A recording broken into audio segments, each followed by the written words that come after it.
Buen día a todos, ¿qué tal?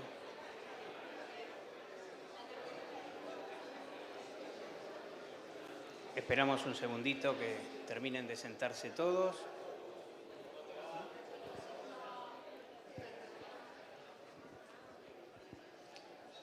Muy bien. Señor, por favor. Muy bien. ¿Qué tal? Buenos días. Mi nombre es Daniel Colina, soy el nuevo gerente general del IAEF. Les quiero dar la bienvenida en nombre del instituto, en nombre de los patrocinadores, de los auspiciantes, de las empresas que nos acompañan y pedir disculpas porque hemos tenido realmente una afluencia de empresas que querían estar en el evento y tuvimos que dejarlos afuera porque no había más lugar para stands. Así que, por otro lado, estamos en más de 600 inscriptos, así que esto va a ser realmente un evento muy particular y muy importante para nosotros porque, bueno, estamos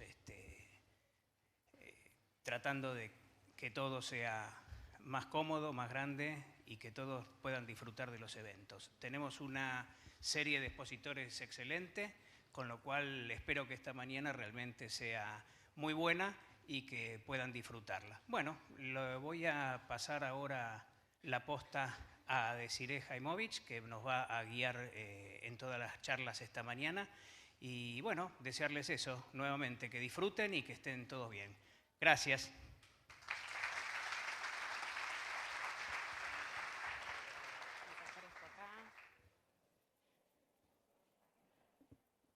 Bueno, les doy la bienvenida una vez más también a esta quinta edición del Digital Finance Forum. Me entusiasma que vamos a estar hablando en este primer panel sobre liderazgo y esto me parece especialmente relevante porque en un momento en el cual hablamos tanto de inteligencia artificial, poder pensar qué rol tenemos como humanos en este nuevo contexto cambiante es súper interesante. Aparte, los oradores los van a dejar pensando. Voy a ir presentándolos. Adelante Wanda Weigert, Executive Director de Globant Argentina.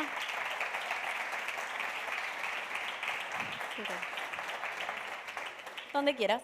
Milo Lockett, artista plástico. Un aplauso para él.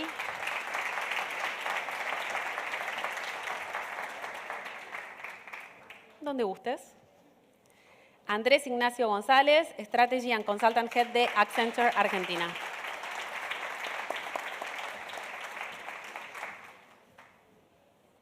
Bueno, bienvenidos, bienvenida. Es un gusto tenerlos a todos ustedes y de nuevo, como decía, me interesa mucho que hablemos de liderazgo en este contexto tan cambiante. Y bueno, vamos a empezar con vos, Wanda, si querés. Dale. Que me cuentes qué desafíos se viven hoy en día en este contexto de transformación digital que no para. Mira, me parece que nosotros, te cuento cómo lo vivimos en Globant, ¿no? El liderazgo hoy por hoy, y lo trabajamos bastante. ¿Se escucha bien? Hola, hola. ¿Ahí va? Ahí va. Bueno. Perdón, lo pensamos primero y principal tratando de ser un liderazgo que sea empático y que sea un liderazgo que entiende, que participe del equipo, ¿no? Tenemos un concepto, nosotros en Globant hablamos de la pirámide invertida, y es que todo el liderazgo, desde el CEO hasta todos nosotros, trabajamos para los equipos. Ellos son los más importantes, pues son los que están en contacto con el cliente, con los que conocen lo que hay que hacer y los que están trabajando para eso. Eso implica que cambia un poco las prioridades y cuál es la actitud que tiene que tener el líder. Y ahí también es importante poder trabajar y comunicar y compartir el propósito, ¿no? Un propósito que nos alinee, que sepamos a dónde tenemos que ir, pero que también dé autonomía, que al comunicarlo y al poder vivirlo, después los equipos puedan tener las herramientas para trabajar solos y que no sea una necesidad de tener que estar bajando línea y tener que estar diciendo. Esa autonomía lo que genera es innovación. Está como todo interrelacionado, ¿no? La autonomía genera innovación, genera nuevas ideas, genera que cada uno pueda crecer, que cada uno pueda desarrollarse y así estamos abiertos para la adaptación y para la transformación. Andrés, ¿se presenta resistencia a veces en estos momentos? Porque lo que dice Wanda es súper interesante, pero me imagino que no debe ser todo tan fluido siempre, ¿no? Sí, primero... ¿Se escucha? Ahora sí. Primero, qué bueno es que te reciban con aplausos, ¿no? Porque podemos decir cualquier cosa, pero ya aplaudieron. Entonces está bueno, gracias. Segundo, no sé a dónde va a ir esta conversación. Tenemos un artista, un psicólogo, una licenciada en comunicación, con lo cual, ablándense, audiencia de Digital Finance, aflójense, que los vamos a ir llevando a ciertas situaciones humanas, ¿sí? Como es la resistencia. La resistencia es una reacción natural de todos ustedes. Por ahí recién alguno que escuchó artista, psicólogo, licenciado en comunicación, dijo, ¿y qué hago acá? Empezó a agarrar el teléfono. Bueno, eso es una reacción que estamos viendo todo el tiempo en las organizaciones, que se llama resistencia. Y sí, hablábamos hace un ratito de que estamos encontrando mucha resistencia, o por lo menos resistencia a ciertas transformaciones, a ciertos cambios que son inatajables, que ya se lanzó. Vamos a hablar de Generative AI principalmente, ¿no? O lo digital. Y este temor o esta resistencia de decir, ¿a qué viene lo digital? ¿No?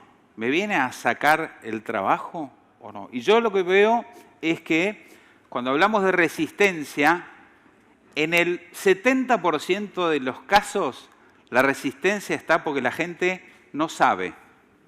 No sabe qué va a pasar, no sabe por qué va a pasar. Entonces hay que invertir tiempo en que la gente sepa qué está pasando, por qué está pasando, para qué está pasando, cuándo va a pasar. Cuando logremos, creo yo, empatizar y explicar en nuestras organizaciones qué está pasando, cómo está pasando, dónde está pasando y por qué, creo que baja muchísimo la resistencia o por lo menos eliminamos el factor no sé. Cuando uno no sabe algo se vuelve inquieto, ansioso y hasta se resiste. Después hay un segundo nivel de resistencia, no me quiero poner muy académico, pero hay un segundo que es, por ahí yo sé, pero tengo miedo de no poder. ¿Podré trabajar o no podré trabajar? En este caso, con lo digital. Y ahí es donde tenemos que invertir también en ayudar a que las organizaciones o los empleados aprendan a trabajar. Pero yo diría resistencia sí, si logramos abordar el qué, por qué, para qué, cómo, cuándo está ocurriendo, e involucramos a nuestras organizaciones, a nuestros empleados, en detenernos a comunicar esto, creo que se baja muchísimo la resistencia. Después acompañarlos en este camino, que no sabemos muy bien para dónde va, pero que teníamos una visión positiva y optimista de que lo digital, la inteligencia artificial, vino a que seamos mejores, a que hagamos mejores cosas. Freno ahí porque si no, nos embalamos. Bueno, yo voy a hacer un paréntesis, les recuerdo que el panel va a tener al final 5 o 10 minutos para preguntas, así que por favor siéntanse libres de mandar todas las dudas, comentarios que tengan, yo los voy a ir recibiendo por WhatsApp. Y también recordarles que nos está acompañando Ana Dorado, ella es diseñadora gráfica, especialista en Visual Thinking, fundadora de Visual Thinking también, y va a ir de alguna manera graficando lo que transcurre en este panel. Y bueno, hablando de arte, acá tengo a Milo López.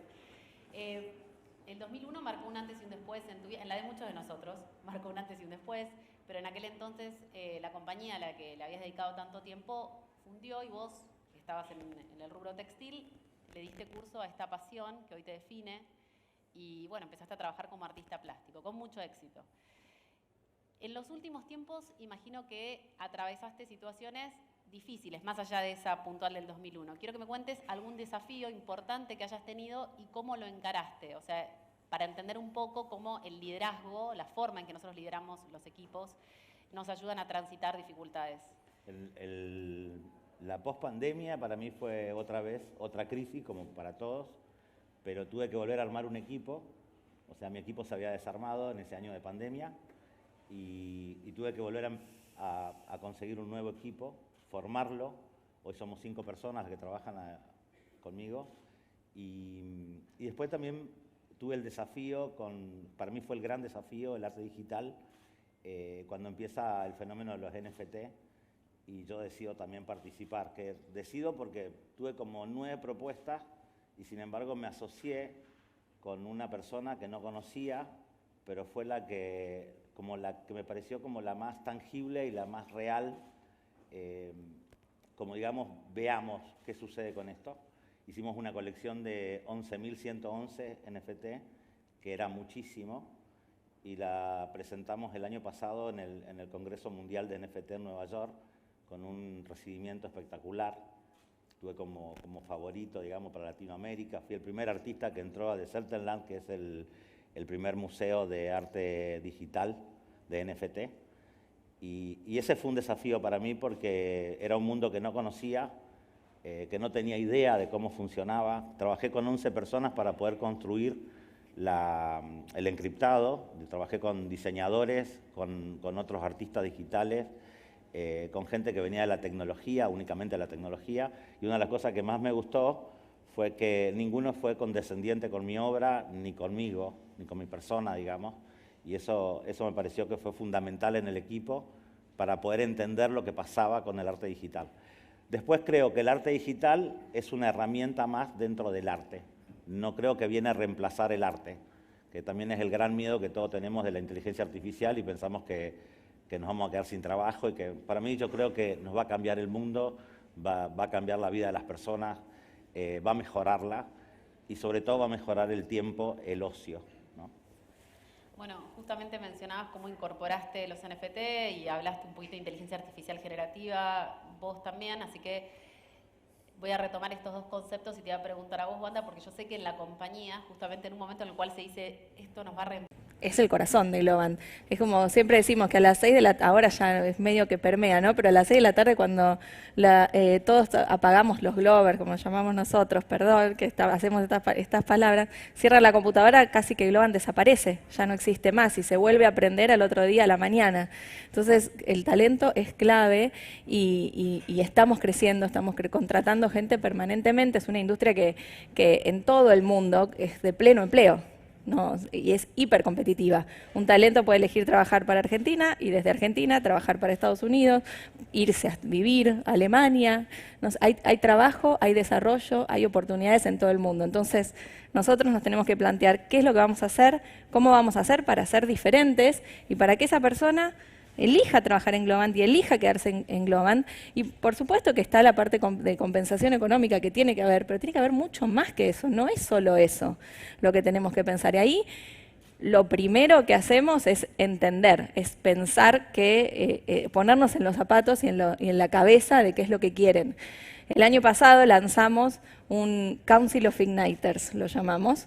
Era un consejo que incluía personas de entre 16 y 20 años, jóvenes, con la idea de poder juntarnos, captar un poco y entender qué era lo que se iba a venir, qué era lo que iban a querer y cómo podemos empezar a preparar a Globant para esas necesidades que hoy no van a estar, pero en 3, 4, 5, 10 años van a ser los que van a liderar todo. Y a partir de ahí empezar a generar los programas. Y un programa, perdón que me extienda, pero la verdad que me apasiona todo lo que tiene que ver con talento, un programa que tenemos que nos cambió bastante la manera en cómo manejamos el talento, se llama Open Career. Lo que hacemos es publicar todas las posiciones que tenemos abiertas en Globant.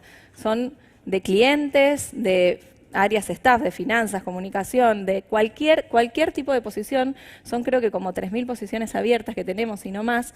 Y abiertamente y libremente cualquiera puede aplicar. Es decir, yo, que estoy a cargo de no sé, alguien que está en finanzas, por ejemplo, puede aplicar para trabajar para Disney. No significa que lo vamos a aceptar, pero sí que puede elegir aplicar para cualquier cosa. Lo que se hace con todas esas aplicaciones es verlas. Si cumple los requisitos y es aceptado por el cliente, por el líder, no hay quien pueda detener ese movimiento. Más allá de que genere un ruido, que genere dolor en el equipo donde estaba, sí o sí tiene que cambiar. El concepto de esto es que si una persona dentro de Globant está buscando ya un cambio adentro, si no lo encuentra en Globant, lo va a encontrar afuera. Entonces es encontrarlo para retenerlo y que encuentre su desarrollo internamente. Te pregunto si en Accenture pasa lo mismo también, si ven que hay una necesidad de cambio constante y cómo manejan esas situaciones. Bien, sí, de hecho, nosotros somos una compañía que creció mucho como Globant, digo, y la pandemia nos aceleró el crecimiento en términos del talento, ¿no? Hoy somos 12.000, en mi equipo éramos 200, hoy somos 1.000, se nos abrió la frontera del mundo, dando servicios para el mundo entero desde Argentina, con lo cual hay talento en Argentina y es muy valorado a nivel global. Esa es la segunda píldora optimista y es, acá tenemos un talentazo. Pero hoy en día nosotros nos decimos, talento no es igual a cantidad de headcount. O sea, eliminamos el concepto de queremos crecer en headcount asumiendo que empleados es igual a talento. ¿Sí? Es un indicador que ya no mide el talento, cuántos son, sino mucho más qué es lo que hacen.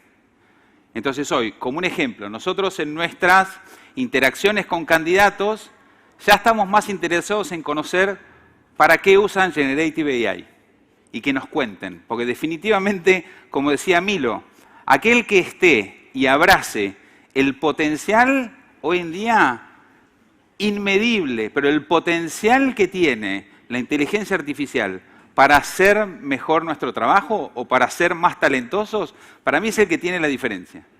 Hoy nosotros, y me gusta lo que decía Wanda, ¿no? No etiquetamos más el que es psicólogo a trabajar en recursos humanos. Hoy el talento es mucho más de lo que dice mi título. Entonces, queriendo entender y empezar a valorar el talento por lo bien que se llevan o cómo aprovechan la inteligencia artificial. ¿Sí? Hay una frase que a mí me gusta mucho y es, a vos no te va a reemplazar un robot, pero por ahí te reemplaza alguien que usa inteligencia artificial, ¿sí? Que sabe cómo usar la inteligencia artificial.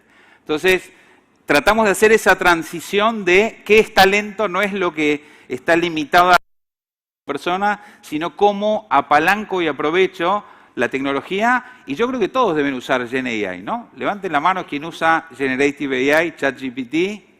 Y no solo eso, porque hay un montón, ¿eh? Hay para... Mazo. ¿Quién usó Waze para venir hoy para acá? Bueno, ahí hay más. Bueno, ya están usando Generative AI.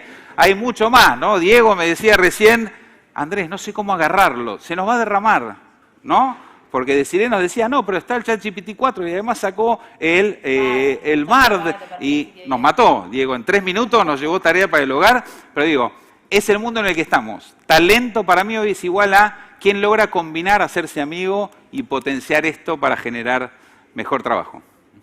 Está bueno esto que decías de inteligencia artificial, venimos utilizando en un montón de aspectos, como decías vos, desde Waze y lo que sea, pero lo que ha marcado un antes y un después es la inteligencia artificial generativa, la que es capaz de producir textos, imágenes, fotos, videos. Yo tengo un asistente personalizado que se llama Supernormal, lo comparto, recién lo charlábamos acá, que es una extensión de Chrome, la descargas y cada vez que tengas videollamadas por Google Meet, te hace una transcripción de toda la videollamada y el gist, o sea, lo más importante. Fantástico. Un gran asistente. Te pregunto a vos, estuvimos hablando de NFT, si utilizaste puntualmente inteligencia artificial generativa para ya producir un arte, Midjourney o Runway o las que existen, hay un montón, sí. Entre paréntesis los invito a todos a probar estas tecnologías porque cuando uno las prueba se da cuenta que al final no era tan difícil, ¿no? Es saber pedirle cosas. Por ejemplo, una de las cosas que nos pasó, yo trabajé en la primera etapa, trabajé de manera con mapas, para armar los mapas que después vamos a cargar para complementar la piel de los elefantes, que era el icono del muñeco, para ponerle nombre del objeto. Y en ese momento a mí se me acercaron 2 de los artistas que me dijeron, tenemos que mirar los lenguajes de los NFT, cómo trabajan los otros NFT, cómo trabajan en los otros NFT, cómo están ayornados. Y ahí aparece la inteligencia artificial, aparecen un montón de objetos y de situaciones que mejoraron.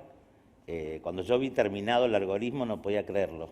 O sea, porque si bien fui parte, trabajamos 11 personas en el equipo. Y una de las cosas que me pareció interesante para mí es haber escuchado a los que sabían, a los que proponían, a los diseñadores.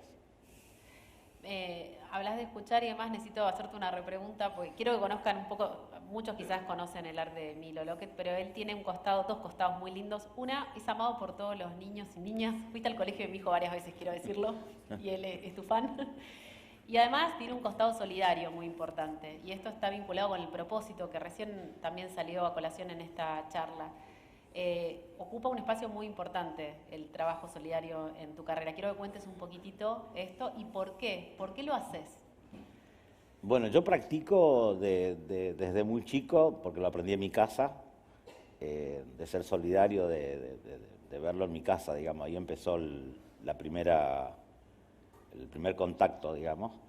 Después trabajé mucho con Juan Carr en la Red Solidaria y después me parece que siempre que uno está bien y que puede ayudar, tiene que ayudar porque eso te mejora como persona.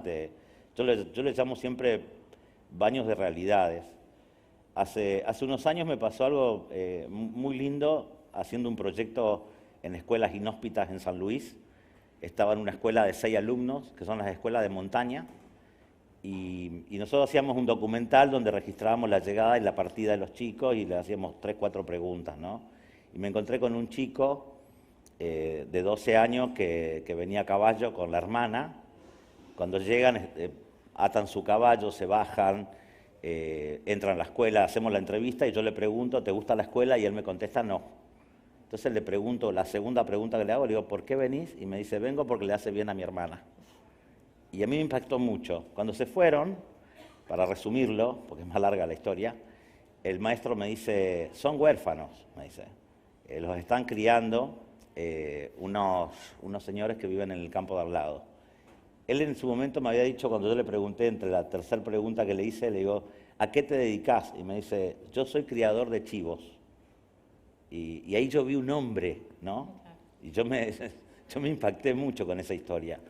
Me dice, yo me levanto a las 4 de la mañana, saco los chivos a pastar y a las 6:30 los entro y hago el cocido, ensillo los caballos y vamos a la escuela. Y dije, wow, este chico tiene un propósito. Y ahí también donde para mí toma sentido la educación pública, digamos que muchas veces no tomamos dimensión para qué sirve, ¿no? O a dónde llega. Porque lo primero que yo sentí, dije, ¿cómo me gustaría ser ministro de Educación para darle una beca para que esta chica pueda estudiar, ¿no? Y pueda salir de esa montaña. No sé. Sí, bueno, me emocionaste. Yo que estaba esperando, digo, para vos. Señor, ¿Cómo levantamos esto ahora? ¿Cómo lo levantamos, Milo? Bueno, pero es el sentido de propósito. Pero está bueno. Esas Total. cosas son las que por ahí te motivan. El año pasado estuve, por ejemplo, en Puerto Esperanza, que también tiene que ver con la argentinidad nuestra. En Puerto Esperanza está la fábrica de papel más grande, que es una papelera de Chile, y yo trabajé con 3 escuelas allá, que visité, escuelas que son como rurales, están metidas como en la selva, escuelas de 12 chicos, de 20 chicos, creo que la más grande tenía 60 o 69, no me acuerdo bien. Y generalmente todos los años con otro amigo que misiona, que les mandamos cosas, elementos para su trabajo, para la escuela. Y paradójicamente me pedían papel, ¿no? O sea, viven en una ciudad donde hay una empresa que tiene 5.000 empleados y fabrican el papel para Chile en nuestro suelo. Y sin embargo 3 escuelas te piden papel, ¿no? Y bueno, cuando las visité, yo las visité con la idea de pintar un mural en 2 de las escuelas. Y acá viene la anécdota porque fue increíble. Gente con mucha necesidad. Y a la hora de pintar la escuela me dijeron, no, nosotros queremos que pintes un mural en el hospital, que nos atienden gratis y nos atienden bien. Y queremos que todo el mundo lo vea. Si lo pintás en el medio de la selva lo van a ver únicamente los chicos, que te lo van a agradecer todos los días, pero nos gustaría que lo vea toda la ciudad, ¿no? Eso para mí, cuando alguien que le falta todo tiene un acto tan generoso sobre su... Y habla mucho de esta idea de comunidad, ¿no? Y a lo mejor esas son las pequeñas cosas que por ahí me hacen ver el mundo de otra manera y me hacen pensar que sí, que tengo que seguir haciendo cosas, que tengo que ser solidario, que está bueno ayudar, que no hay que dar lo que a uno le sobra, sino que hay que dar cosas que el otro necesite, ¿no? Me parece que uno se convierte en solidario cuando ayuda a otro a que arranque, a que pueda, ¿no? Me parece que va por ahí la cosa de la solidaridad. Me parece interesante esto que mencionás de empoderar al otro, que vos también lo mencionaste, Wanda, también salió en la conversación Andrés, que en las corporaciones también se está dando. Buscar que se realice el recurso humano, empezar a trabajar más en equipo. Quiero que me cuentes, Wanda, un poco de eso, si sentís que hubo un cambio de paradigma en ese sentido, que hoy hay quizás un trabajo más colaborativo. Sí, 100%. Creo que no existe el trabajo sin colaboración. Nosotros, el sistema de pods que tenemos, que es como llamamos a nuestro equipo, es básicamente eso, es trabajar, cada equipo, cada pod, define su propia constitución, ¿no? Define qué es lo que quiere, a dónde va, qué rol ocupa cada uno, define sus propios objetivos, cómo se va a medir, y sobre eso va trabajando. Y estos pods están en todos lados, el top management tiene su propio pod y su propia definición.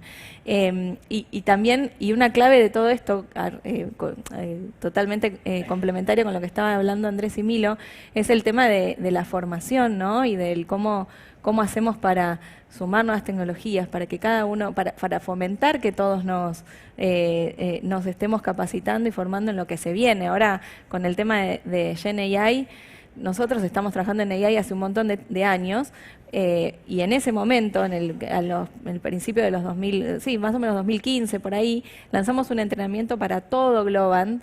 Yo también lo tuve que tomar toda la gente de finanzas, toda la gente de marketing, de recursos humanos, etcétera, para entender qué era inteligencia artificial. Hicimos lo mismo con Gen AI, y todo eso hace que estemos en la misma sintonía, y ahí es donde va a surgir más la colaboración, que no es solo unos iluminados hablando de lo que se viene, sino el iluminado quizás, que por supuesto va a saber más, pero que cuando le va a contar el proyecto al de finanzas, le va a decir, claro, está buenísimo, hay que ir por acá, y ahí es donde se va generando la colaboración y la sinergia. No, estoy bien de tiempo, no sé si me estás viendo por ahí, porque arrancamos un poquito más tarde, o si ya tengo que dar paso a las preguntas, cualquier cosa me avisas por WhatsApp, no sé dónde estás, le hablo desde el más allá. No. Andrés, ahí está, me está haciendo carita. Tendría que ir cerrando. Ok. Sí, si hay alguna pregunta, todavía no me llegó nada por WhatsApp, así que bueno. Si no, levanta la mano. Si alguno quiere levantar la mano y hacer una pregunta ahora, es el momento. Si no, tenemos para una pregunta más. No sé si alguien quiere... ¿No? Bueno, yo sigo con... Sí. Yo tengo un montón de preguntas, ¿no? Porque No, y como son los periodistas. si querés un comentario para complementar, hoy las organizaciones tenemos que adaptarnos también a las nuevas generaciones, ¿no?, de colaboradores. Estamos hablando, en Accenture por lo menos, 1 de cada 3 es 20 y algo, ¿no? 20s, lo que llamamos centennials. Sí, sí, claro. Sí. Una generación nueva, distinta, en donde si no mostrás un propósito, no se enganchan. ¿Sí? Podés contarles qué haces, cómo lo haces, lo que yo les decía antes, ¿no? Cuándo lo haces, qué esperas de él. Pero en realidad, el por qué y el para qué, para estas generaciones, son tan o más importantes que el cómo lo hago, dónde lo hago. ¿Sí? Entonces, ¿por qué y para qué? Y creo que las organizaciones a veces, o las áreas también, vamos ejecutando, ¿no? Ejecutar y hacer y hacer y hacer, y por ahí no nos detenemos en el por qué y el para qué. Y nos damos cuenta que es una generación nueva, lo de los 20s, no sé, ¿quién de acá tiene 20 y algo? ¿Sí? No vale duplicar, ¿no? Doble 20, no. O triple 20, no. Veo poquitos, ¿no? Claro, tengo 3 veces 20s. No, está buenísimo. Eso se llama baby boomer, pero bueno.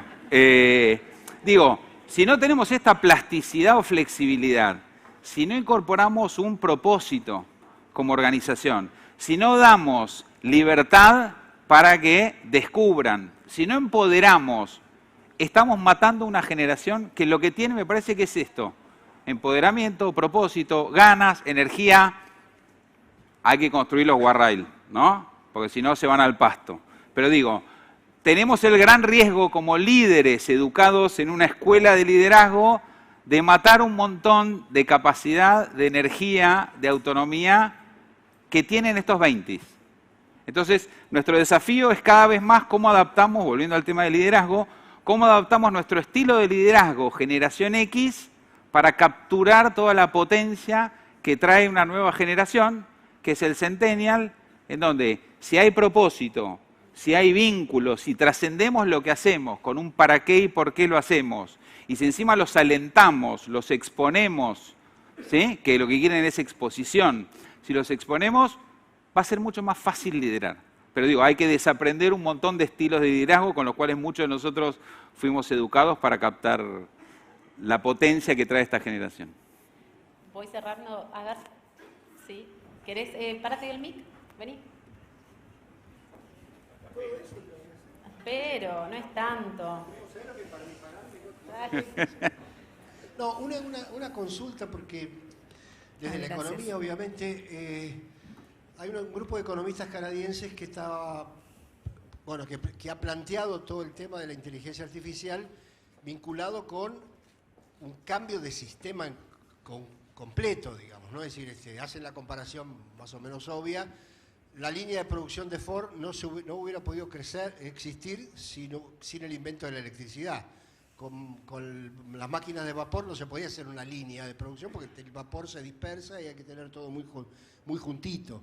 Hasta ahora la inteligencia artificial en general ha estado vinculada a incorporar cositas, digamos, no a cambios fundamentales del sistema. Ustedes que están más cerca de eso, ¿qué se imaginan? Primero, si ya han cambiado en sus propias estructuras esta situación, y cómo se imaginan en serio esta historia, porque es una historia de cambio de paradigma, es decir, es pasar de inventos de Blockbuster a Netflix, digamos. O sea, no es ahora cambié el DVD por entrar a una conexión, sino es cambiar todo un sistema. Y eso tiene implicancias económicas mucho más fuertes, de decir, uy, me voy a quedar sin trabajo o con trabajo. ¿Crees? Dale. Es que sí va a ser, es un impacto grande. Lo que para mí va a ser es acelerar, por un lado, cosas que ya estaban pasando, por ejemplo, sistemas y pensar en la personalización, o generar un sistema que te esté hablando a vos. Por ejemplo, cuando vos vas a Mercado Libre, no sé si hay alguien de Mercado Libre acá, que cuando haces la búsqueda, que Mercado Libre ya te conozca, más de lo que te conoce hoy, que genere una conversación directa, como con ChatGPT, todo eso va a generar una experiencia mucho mejor para el usuario. Eso es como continuar una línea que ya está viniendo. Con respecto a los trabajos que vos estás comentando, va a empezar a habilitar estos asistentes que está mencionando Desiree, es lo que va a empezar a generarse, ¿no?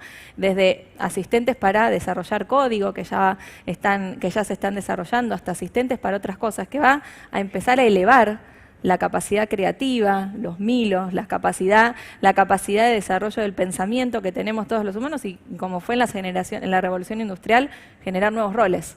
Era lo que veníamos conversando un poco en ese momento. O sea, sí se va a generar un cambio que nos va a llevar, pero nos va a potenciar como seres humanos. Yo creo que todavía el costo es difícil de agarrarlo, ¿no? Pero va a tener un costo, seguramente. El tema es qué compromiso o qué propósito o cuán solidarios, si querés, nos volvemos para entender ese costo y hacer frente a ese costo. Definitivamente algún costo hoy no lo podemos cuantificar porque tampoco está claro, ¿no?, este escenario futuro.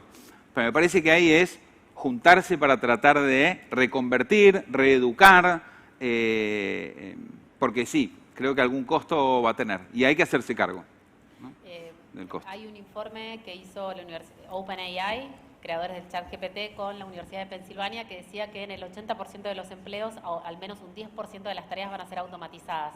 En ese contexto, por un lado, tenemos el lado feliz, como yo digo, el lado A, que es, bueno, evidentemente nuestro trabajo va a ser más eficiente, y de hecho recién veía una placa que decía que ya, más allá de la inteligencia artificial generativa, RPA y todos los procesos automatizados han mejorado la productividad en 200%, ¿no? Solo cuando hay una aplicación en el transcurso de un año. Ahora bien, el lado B de todo esto es que si vos tenés un puesto laboral en el cual lo único que haces son tareas automatizadas, yo siempre pongo el ejemplo de mi rubro, ¿no?, como periodista. Si vos estás en un periódico y tu única tarea es refritar gacetillas, eso lo puede hacer hoy BART, ChatGPT, Perplexity AI, Bing. Entonces, ¿qué pasa?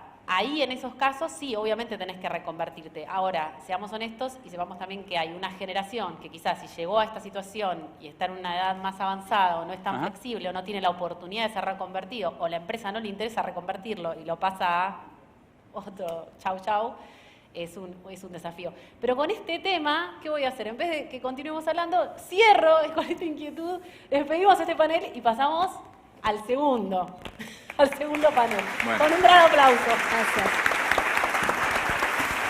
Muchas gracias. Gracias, Desiree. Gracias, sí. Desi. Me gustó dejarlo picando, ¿no?, para que se queden con ganas de participar y de hacer preguntas y comentarios. Por eso les voy a recordar el WhatsApp, que es 11 61 75 11 03. Si quieren anotarlo. 11 61 75 11 03. Mandan por WhatsApp sus preguntas, comentarios, experiencias personales vinculadas a la tecnología o no, a la tecnología y finanzas. Y ahora sí, vamos a ir dando inicio al segundo panel. Les vamos a dar unos segunditos ya están para que se vayan preparando. ¿Qué vienen ahora? Son 3. ¿3 más? Sí, sí. A ver, ahora los voy a ir presentando. Los voy falta Paula.